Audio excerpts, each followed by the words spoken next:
నిండు శాసనసభలో సాక్షాత్తు ముఖ్యమంత్రి చంద్రబాబు సిబిఐ ఛార్జ్షీట్లో కూడా జంతువు కలిసిందని చెప్పింది. పేజ్ నెంబర్ 35లో ఆ విషయాన్ని స్పష్టంగా చెప్పిందని చెప్పి ముఖ్యమంత్రి గారు అంటున్నారు కదా. మరి ఇక్కడ చంద్రబాబు నాయుడు గారు ఎప్పుడు కూడా మొదటి నుంచి కూడా ఒక మేక పిల్లని పట్టుకొని పదే పదే ఒక కుక్క పిల్ల అంటే సమాజం నమ్ముతుంది అని ఏదైతే పాత రోజుల్లో మనం చెప్పుకుంటున్నామో దాన్ని ఫాలో అయ్యేటువంటి ఒక వ్యక్తి. ఈరోజు సిబిఐ ఛార్జ్షీట్ కనుక చూస్తే సిబిఐ ఛార్జ్షీట్ కానీ లేదా కోర్టు ఇచ్చేటువంటి ఆర్డర్స్లో కానీ ఎప్పుడైనా కూడా ఏ విధంగా ఉంటుందంటే ముందు వాళ్ళకు వచ్చినటువంటి కంప్లైంట్ నోట్ చేస్తారు, ఆ తర్వాత జరిగినటువంటి విచారణను అంతా రాస్తారు, చివరిలో రిపోర్ట్ రాయడం కూడా జరుగుతుంది.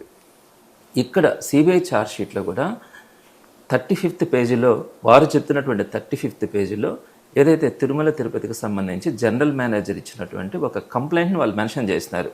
ఆ జనరల్ మేనేజర్ ఇచ్చినటువంటి కంప్లైంట్లో ఏమనుంది, తిరుమల తిరుపతి ఈ నెయ్యికి సంబంధించి దీంట్లో పలానా కొవ్వులు ఉన్నాయని చెప్పి మా సందేహం ఉంది, పలానా రిపోర్ట్ ద్వారా ఇది ఉంది, మీరు దీని మీద ఎంక్వైరీ చేయండి అని చెప్పి జనరల్ మేనేజర్ ఇచ్చినటువంటి రిపోర్ట్.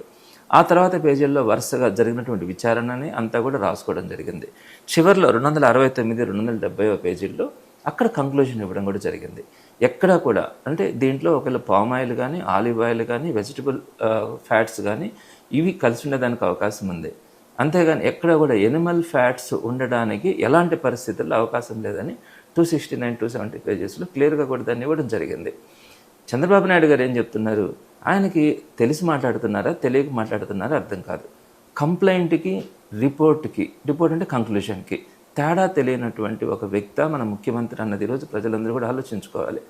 35th పేజీలో ఉన్నది మీ టైంలో టీటీడీ జనరల్ మేనేజర్ ఇచ్చినటువంటి కంప్లైంట్, చివరికి వచ్చేటప్పటికి 269, 278 పేజెస్లో అక్కడ ఉన్నటువంటి కంక్లూషన్లో ఎక్కడా కూడా ఎనిమల్ ఫ్యాట్స్ లేవని చెప్పి అక్కడ ఇవ్వడం జరిగింది. మీరు ఇచ్చినటువంటి రిపోర్ట్లో 35th పేజీని తీసుకొని ఇదే కంక్లూషన్ రిపోర్ట్ సిబిఐ ఛార్జ్షీట్ అని చెప్పినటువంటి మీ మాటలు ఏదైతే ఉన్నాయో మీ ద్వంద్వ వైఖరి కానీ మీకు ఉన్నటువంటి చిత్తశుద్ధి కానీ మీకు అర్థమవుతా ఉంది. ఇది దీంట్లో ఉన్నటువంటి సారాంశం కూడా.